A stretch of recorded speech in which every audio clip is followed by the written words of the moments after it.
Husband wife کے درمیان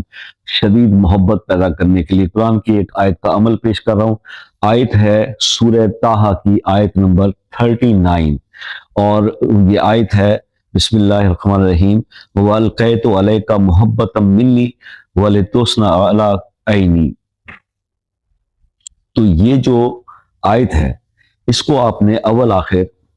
3 بار درود ابراہیمی 1200 بار 12 تسمیہ اس کی پڑھنی ہے، کسی میٹھی چیز پہ دم کرنی ہے اور اس کو کھلا دیں جس کے دل میں محبت پیدا کرنی ہے۔ یہ تو ہے اس کا سمپل طریقہ،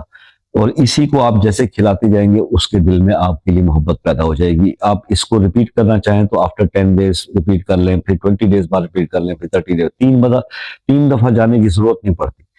اچھا، معاملہ اگر ہو گیا ایسا کہ وہ بندہ آپ کے ساتھ اب نہیں رہ رہا، آپ کا میاں بیوی میں کچھ ناچاکی ہو گئی، وہ بیوی اپنے میں کے چلی گئی اور اسی طرح سے جدائی پہ چل رہا ہے معاملہ، طلاق تک جا رہا ہے، دین آپ اس کو